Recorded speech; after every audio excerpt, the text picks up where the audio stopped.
ನಮ್ಗೆಲ್ಲ ಗೊತ್ತಿದೆ ಸತ್ಯ ಯುಗದಲ್ಲಿ ಒಂದು ಸಮುದ್ರ ಮಂಥನ ಆಗಿತ್ತು ಅಂತ. ಅಲ್ಲಿ ಅಮೃತ ಪಡೆಯೋದಿಕ್ಕೆ ದೇವತೆಗಳು ಸಮುದ್ರ ಮಂಥನ ಮಾಡಿದ್ರು ಅಂತ. ಮತ್ತದು ಹೇಗ್ ಮಾಡಿದ್ರು?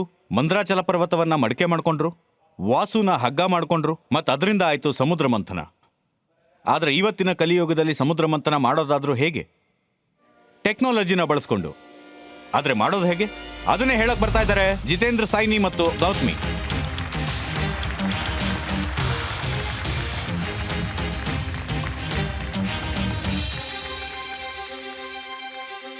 ಈ ಜಗತ್ತಲ್ಲಿ ಸಮುದ್ರ ತುಂಬಾನೇ ದೊಡ್ಡದು ಅಂತ ಹೇಳ್ತಾರೆ.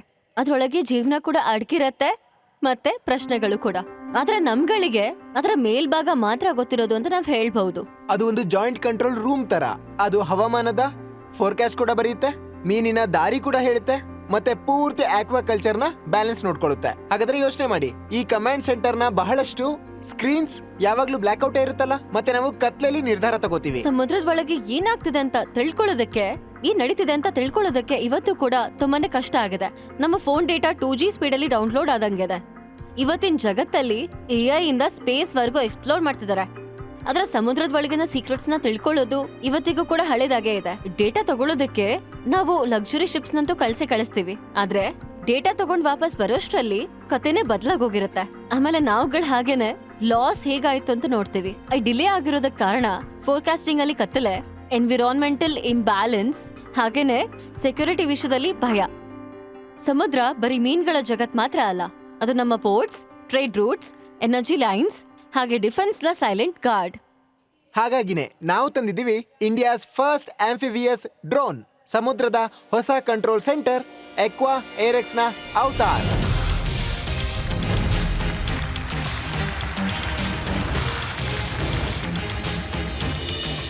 ಈ ಅವತಾರ್ ಗಾಳಿಲಿ ಹಾರುತ್ತೆ, ಸಮುದ್ರದ ಒಳಗಡೆ ಮುಳುಗುತ್ತೆ, ಮತ್ತೆ ರಿಯಲ್ ಟೈಮ್ ಡೇಟಾ ತಗೊಂಡ್ ಬರುತ್ತೆ. ಫಾಸ್ಟ್, ಅಗ್ಗ ಮತ್ತೆ ಸೇಫ್. ಇದು ಬರೀ ಸೈನ್ಸ್ ಅಲ್ಲ, ಇದು ಓಷನ್ ಇಂಟೆಲಿಜೆನ್ಸ್ ಆಗಿದೆ. ಪೋರ್ಟ್ ಸೆಕ್ಯೂರಿಟಿಯಿಂದ ಹಿಡಿದು ಎನರ್ಜಿ, ಇನ್ಫ್ರಾಸ್ಟ್ರಕ್ಚರ್ ಮತ್ತೆ ಎನ್ವಿರಾನ್ಮೆಂಟ್ ಎಲ್ಲದಕ್ಕೂ ಗೇಮ್ ಚೇಂಜರ್ ಇದು. ಇದು ಸಮುದ್ರದ ಮಾಡರ್ನ್ ಮೇಕ್ ಓವರ್. ಅವತಾರ್, ಸಮುದ್ರದ ಸುರಕ್ಷತೆ ಎಲ್ಲಾನು ಒಂದ್ರಲ್ಲೇ. ಹಾಗಿದ್ರೆ ಟೈಟನ್ಸ್, ಸಮುದ್ರದ ಲೀಪ್ ಅಲ್ಲಿ ನಮ್ ಜೊತೆ ಜಾಯಿನ್ ಆಗೋದಕ್ಕೆ ನಮಗೆ ನಿಮ್ಮ ಸಹಾಯ ಬೇಕಾಗಿದೆ. ಅದೆಷ್ಟು ಅಂದ್ರೆ 2 ಕೋಟಿ ರೂಪಾಯಿ in return of 3% of our company. So ನೀವುಗಳು ನಮ್ ಜೊತೆ ಅವತಾರಲ್ಲಿ ಹಾರೋದಕ್ಕೆ ರೆಡಿ ಇದ್ದೀರಾ? ವಾವ್! ಈ ಐಡಿಯಾ ಶುರುವಾಗಿದ್ದು ಹೇಗೆ ಅನ್ನೋದ್ರ ಬಗ್ಗೆ ಸ್ವಲ್ಪ ನಮ್ಮ ಆಡಿಯನ್ಸ್ಗೆ ತಿಳಿಸ್ಕೊಡ್ತೀರಾ? So actually, me and Jitendra were classmates. So we both are aeronautical engineers. So when me and Jitendra were building the aircrafts for almost 5 to 6 years now, and the passion for building autonomous vehicles started from there. ಇದು ಜಿತೇಂದ್ರನ idea ಆಗಿತ್ತು. ಹೇಗಿದ್ರು aircrafts ಎಲ್ಲ fly ಆಗತ್ತಲ್ಲ, ಅದ್ಯಾಕೆ water ಒಳಗಡೆ ಹೋಗ್ಬಾರ್ದು ಅಂತ. So we thought, why not we build an amphibious vehicle which can do both. Coincidentally, just after a week, we had a DRDO scientist coming to our college with the same problem statement. He wanted a vehicle which can fly as well as submerge under water. Wow! So that worked out well with our timing, and that's how the idea came in and gave us a kickstart to build this. Wonderful. Gautami, ನೀವು ಎಲ್ಲಿಯವರು? I'm from T. Narasipura. It's a taluk near Mysuru. So that's where I was born. My whole school studies, everything happened there. You can call it a village where girls are only allowed to study till maybe 10th or 12th max. And they're all my cousins are married and have kids. But I was lucky because my parents were very lucky that, we want to give my children's education. Nan engineering first year aliddaga, my father passed away. Oh! But my mother stood as a pillar, like in the family. She's like, I want you to be independent financially, so go for it. Very nice. ನಮ್ಮ idea ಬಾಸ್ನ ಈ ವೇದಿಕೆಯಿಂದ ನಿಮ್ಮ ತಾಯಿಗೆ ತುಂಬಾ ದೊಡ್ಡ ಧನ್ಯವಾದ ಹೇಳ್ತೀವಿ, ಅಭಿನಂದನೆಗಳನ್ನ ಸಲ್ಲಿಸ್ತೀವಿ. ನಾನು ನಿಮ್ಮಿಬ್ಬರಿಗೂ ಕಂಗ್ರ್ಯಾಚುಲೇಷನ್ಸ್ ಹೇಳೋದಕ್ಕೆ ಇಷ್ಟಪಡ್ತೀನಿ. ಈ ನಮ್ಮ ದೇಶದ ಯುವ ಪೀಳಿಗೆ ಅವರ ಆಲೋಚನೆ ವಿಶಿಷ್ಟವಾಗಿದೆ ಮತ್ತು ಅವರು ಸಾಧನೆ ಮಾಡೋದಕ್ಕೆ ಇಷ್ಟಪಡ್ತಾರೆ. ಪ್ರಾಡಕ್ಟ್ ನ ಮೊದಲನೇ ಇಂಪ್ರೆಷನ್ ಹೇಗ್ ಬರ್ತಿದೆ ಅಂದ್ರೆ ಅದು F1 ಗಾಡಿಯ ರೇರ್ ಫೇರಿಂಗ್ ಇರುತ್ತೆ. ಅಂಡರ್ ವಾಟರ್ ಅಲ್ಲಿ ಬರೋ ಮೊದಲನೇ ಚಾಲೆಂಜ್ ಏನಿದೆ? Sir, there are 2 challenges. One is system engineering itself, because it has to be light in the air and it has to be heavy underwater. The second complex part underwater is communication. Just like how we have GPS, when you're underwater, you don't have access to GPS. This is an amphibious vehicle and this is Nexer. So amphibious vehicle as per IDS requirement is built for 50 meters shallow water depths and wherein Nexar is for 1000 meter deep ocean inspection applications. It's a flooded body design what we call. ಈ ಎರಡು ಎಕ್ವಿಪ್ಮೆಂಟ್ಗಳು ಯಾವ ಕೆಲ್ಸಕ್ಕೋಸ್ಕರ ಇರೋದು ಮತ್ತೆ ಯಾವ ಇಂಡಸ್ಟ್ರಿಗಳಲ್ಲಿ ಇದನ್ನ use ಮಾಡ್ತಾರೆ ಮತ್ತೆ ಯಾರಿದನ್ನ ಕೊಂಡ್ಕೋತಾರೆ? This is an ocean of opportunities. First of all, today we are sitting in borders. We see only armies and Air Force being always active. But behind the scenes, naval forces has to safeguard our seas and safeguard any equipment, any mines, anything's coming within our borders. So one is for the security reason. It can stay stealth underwater. Just watch for sonar signals. Akasmat enadru sonar signals bantu anta heldre, then it knows that there is something coming towards our entity and they have to take a call on that immediately. This is on the defense side. Aquarex is the only marine robotic startup that has been selected for Israel Aerospace New Spear program. Oh very nice. Yes, sir. Congratulations. ಸಮುದ್ರದ ಒಳಗಡೆ ಇದೇನೇನನ್ನ ನೋಡ್ಬೋದು, ಎಷ್ಟು ಡಾಟಾನ capture ಮಾಡ್ಬೋದು, ಇದೇನಾದರೂ ಸೀನಲ್ಲಿದ್ದಾಗ ಅವಾಗ transmit ಆಗುತ್ತಾ ಇಲ್ಲ return ಆದಮೇಲೆ ಆಗ ಡೌನ್ಲೋಡ್ ಮಾಡಬೇಕಾಗತ್ತಾ? ಮತ್ತೆ ಇದರ ಯೂಸ್ಗೆ ಸಿನಾರಿಯೋ ಏನಿದೆ? ಯಾವಾಗ ಇದು ಸಿ ಒಳಗಡೆ ಹೋಗುತ್ತೆ ಮತ್ತೆ ಅಲ್ಲಿಂದಾನೇ ಏರ್ಬೋರ್ನ್ ಆಗ್ಬಿಡುತ್ತೆ? ಇದು ಸಿಯಿಂದಾನೇ ಏರ್ಬೋರ್ನ್ ಆಗುತ್ತಾ? Yes, sir. We have designed it to have a modular payload. So basically, the Avatar has got 4 kg payload capability and Nexar has got 15 kg payload capabilities. Now from low-cost sensor to high-end sensors, you can plug and play any of your sensors. ಹೌದು. It can collect environmental data. It can collect seabed characteristics and also it can collect any sort of visual and sonar-based data. And it has to water surface to send the relay the data. Like how we are showing, it connects to the satellite and it pushes the data through satellite to the end user. So this is something in the long term we want to ಇದನ್ನ ನೀವು achieve. ಏನಾದರೂ test ಮಾಡಿದ್ದೀರಾ? ವಾಟರ್ನಲ್ಲಿ ನೀವೇನಾದರೂ videos ತೆಗ್ದಿದ್ದೀರಾ ಇಲ್ಲ ಏನು data ತೊಗೊಂಡು ಬಂದಿದ್ದೀರಾ? ಈಗಾಗಲೇ ಟ್ರಯಲ್ಸ್ ಎಲ್ಲ ಶುರು ಆಗೋಗಿದೆ. We are a 1 year old company and at the speed we have done from TRL 1 to TRL 6, it's been tremendous. Can I see the product? Amazing. I please. Also want to come. ನೀವು ಟೆಸ್ಟ್ನ swimming ಪೂಲಲ್ಲಿ ಮಾಡಿದ್ದೀರಾ? Although we are going to do in a month's time, ಮತ್ತೆ ಅನುಪಮ್ ಅವರೇ, ನೀವೇನಾದ್ರೂ deep C diving ಮಾಡ್ಬೇಕು ಅಂತಿದ್ರೆ diving swimming pool ಅಲ್ಲೇ ಕಲಿಬೇಕಾಗತ್ತೆ. ಈ ಪರ್ಟಿಕ್ಯುಲರ್ ಶೇಪ್ಗೆ ಏನಾದರೂ ಕಾರಣ ಇದೆಯಾ? ಖಂಡಿತ ಸರ್. ಆಕ್ಚುಲಿ ನಾವ್ ಇದನ್ನ ಟರ್ಟಲ್ ಇಂದಾನೇ ಇನ್ಸ್ಪೈರ್ ಆಗಿ ಮಾಡಿರೋದು. ಸೊ ಸರ್ ನಾವ್ ಡಿಸೈನ್ ಮಾಡಿರೋ ರೀತಿ ಹೇಗಿದೆ ಅಂದ್ರೆ ಅದು ಫ್ಲಡೆಡ್ ಬಾಡಿ ಡಿಸೈನ್. Okay. ಅದು ನೀರ್ ಒಳಗ್ ಹೋಗ್ಬೋದು. Water can go in side.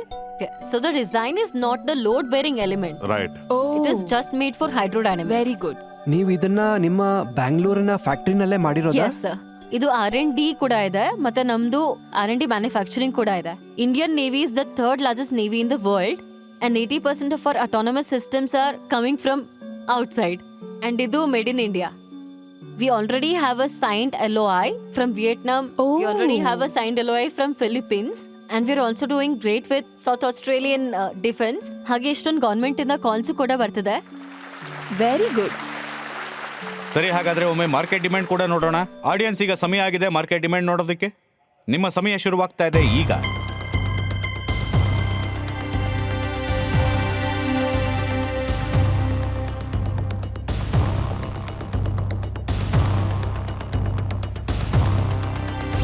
O almost 100%, 92% ಜನಕ್ಕೆ ಅನಿಸ್ತಾ ಇದೆ ಈ ಪ್ರಾಡಕ್ಟ್ ಡಿಮ್ಯಾಂಡ್ ಇದೆ ಅಂತ. ಸರಿ, ಹಾಗಾದ್ರೆ ಈಗ ನಮ್ಮ ಟೈಟನ್ಸ್ನ ಕೇಳೋಣ, ನೀವು ಇವ್ರ ಜೊತೆ ಕೈ ಮಿಲಾಯಿಸೋದಕ್ಕೆ ಇಷ್ಟಪಡ್ತೀರಾ ಅಂತ. ಸರ್, ಒಂದು ನಿಮಿಷ ಇರಿ. ಮೊದಲು ಕೆಲವೊಂದು ಪ್ರಶ್ನೆ ಕೇಳ್ತೀನಿ. ಮೇಡಮ್, ನೀವು ಯಾವಾಗ ದುಡ್ಡನ್ನ ರೈಸ್ ಮಾಡ್ತೀರೋ? ಟೋಟಲ್ ಎಷ್ಟು? 2 ಮತ್ತೆ ಮೊದಲು ನೀವು 3 ತಗೊಂಡಿದ್ದೀರಾ. ಟೋಟಲ್ 5 crore ಆಗುತ್ತೆ ಅಲ್ವಾ? ಇದನ್ನ ನೀವು ರೈಸ್ ಮಾಡಿದ್ರೆ 2-3 ಕೋಟಿ ನಾವು ಲಾಸ್ಟ್ ಇಯರ್ ರೇಸ್ ಮಾಡಿದ್ವಿ ಸರ್. ಆಕ್ಚುಲಿ ಅದು ಖಾಲಿ ಆಗೋಯ್ತಾ? Balance in the bank is approximately 1 CR. We still have 10 months runway. So now we're looking for raise of total corpus of 1 million. 1 million in 8 crores. 8 ಕೋಟಿ. ಸರಿ, ಹಾಗಾದ್ರೆ ಇದನ್ನ rice ಮಾಡಿದ್ಮೇಲೆ ಮುಂದೆ ನಿಮ್ಗೆ ರಿಕ್ವೈರ್ಮೆಂಟ್ ಇರುತ್ತೋ ಅಥವಾ ಇಲ್ವೋ? Sir, definitely if you want to go global, if you want to beat those Israeli, Chinese systems in the market, we definitely need to raise. ನಾವು ಆಫರ್ ಕೇಳೋದಕ್ಕೂ ಮುಂಚೆ ನಿಮ್ಮ ಆಸ್ಕ್ ಏನಿದೆ ಅದನ್ನ ಕೇಳಿ. Sir, we're looking for 2 crores for 3% of equity. ನೀವೇನ್ ಹೇಳಿದ್ರಲ್ಲ 12 ಕೋಟಿ ಅಂತ ಅಲ್ವಾ?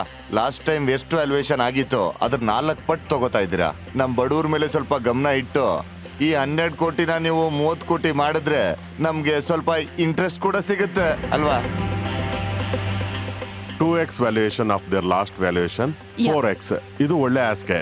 ನಾನು ಒಪ್ಕೋತೀನಿ. 32 ಕ್ರೋರ್ ವ್ಯಾಲ್ಯೂಯೇಷನ್ ಪ್ರಾಪರ್ ಆಸ್ಕೆ. ಮತ್ತೆ ಆ ವ್ಯಾಲ್ಯೂಯೇಷನ್ ಅಲ್ಲಿ ನಾವೆಲ್ಲರೂ ಇನ್ವೆಸ್ಟ್ ಮಾಡೋದಕ್ಕೆ ತಯಾರಾಗ್ಬಿಡ್ತೀವಿ. ಹಾಗಾದ್ರೆ ನಿಮ್ಮ ಆಫರ್ ಏನಿದೆ ಹೇಳಿ. ಅದೇ ಇವರು 30 ಕೋಟಿ ವ್ಯಾಲ್ಯೂಯೇಷನ್ ಕೊಟ್ರೆ I am willing to invest 1 crore. 1 crore at the valuation of 30 crores. Yes. Yes Jimmy, ನೀವು ಹೇಳಿ. 50 lakhs okay at 30 crore valuation. Okay Shaili. 50 lakhs at the valuation if agreed. Okay 30 lakhs at 30 crore valuation. Okay so do you guys want to discuss, think or give you counter offer? You can go to business lounge and take your time and let us no.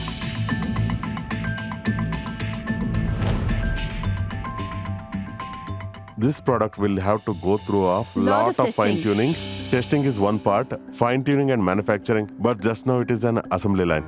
ಅವ್ರು ಇನ್ನೂ full prototype ಮಾಡಿಲ್ಲ. ಅದಕ್ಕೋಸ್ಕರ ಯಾವ valuation ಕೊಟ್ಟಿದ್ರು ಅದು correct ಆಗಿದೆ. 45, ಅವರು 30 ಅಂತಿದ್ದಾರೆ. ಅದಕ್ಕೆ ಅವರು 40ಗೆ ಬಂದ್ರೆ ಫಿಕ್ಸ್ ಮಾಡ್ಬಿಡೋಣ ಅಲ್ಲಿಗೆ. 50 should be the ask. So according to me manufacturing ಅಲ್ಲಿ ಇವರಿಂದ ಏನಿಲ್ಲ ಅಂದ್ರು 15-20 ಕೋಟಿ ಇನ್ವೆಸ್ಟ್ಮೆಂಟ್ ಆಗ್ಬಿಡುತ್ತೆ. ಅಥವಾ ಬೇಡ? ಇಲ್ಲ ನಾವ್ 30ಗೆ ಸ್ಟಿಕ್ ಆಗೋಣ, ಓಕೆನಾ? 30ಗೆ ಸ್ಟಿಕ್ ಆಗೋಣ.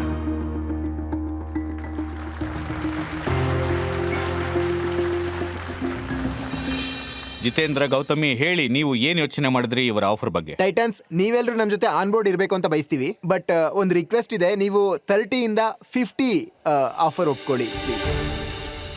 ತುಂಬಾನೇ ಪ್ಯಾಷನೇಟ್ ಆಗಿ ಟೈಟನ್ಸ್ ಎಲ್ಲ ಇನ್ವೆಸ್ಟ್ ಮಾಡ್ಬೇಕು ಅನ್ಕೊಂಡಿದ್ದಾರೆ. ಆದ್ರೆ ವ್ಯಾಲ್ಯೂಯೇಷನ್ ಮೇಲೆ ನಾವೆಲ್ಲರೂ ಹಾಗೆ ಸ್ಟಿಕ್ ಆಗ್ಬೇಕು ಅನ್ಕೊಂಡಿದೀವಿ. ಗೌತಮಿ ಅವರೇ, ಈ ತರ ಆಗೋದು ತುಂಬಾ ಕಮ್ಮಿ ಸಲ. ಅದು ಎಲ್ಲಾ ಟೈಟನ್ಸ್ ಸೇರಿ ಒಂದು ಐಡಿಯಾದ ಮೇಲೆ ಇನ್ವೆಸ್ಟ್ ಮಾಡೋದಕ್ಕೆ ರೆಡಿ ಆಗೋದು ಮತ್ತೆ ಇನ್ವೆಸ್ಟ್ ಮಾಡೋದು. ನಾನು ಕೌಂಟರ್ ಟೆರರಿಸಂ ಅಕಾಡೆಮಿ ನಡೆಸ್ತೀನಿ. ತುಂಬಾ ಜನ ಆರ್ಮಿ ವೆಟರನ್ಸ್ ನನ್ನ ಜೊತೆ ಕೆಲಸ ಮಾಡ್ತಾರೆ. ಮತ್ತೆ ಅದರಲ್ಲಿ ತುಂಬಾ ಸೀನಿಯರ್ಸ್ ಇದ್ದಾರೆ. ಅವರ ದೃಷ್ಟಿಕೋನ ನಿಮಗೆ ಗೈಡೆನ್ಸ್ ನೀಡಬಹುದು ಮತ್ತೆ ಬೇರೆ ಲೆವೆಲ್ಗೆ ತಲುಪಿಸಬಹುದು. ಸೊ ಗೌತಮಿ ಮತ್ತೆ ಜಿತೇಂದರ್ ಅವರೇ, ಹೇಳಿ ನಿಮ್ಮ ಫೈನಲ್ ಆಫರ್ ಏನು? ನೀವು ಕೈ ಮೇಲಾಯಿಸೋದಕ್ಕೆ ಇಷ್ಟಪಡ್ತೀರಾ?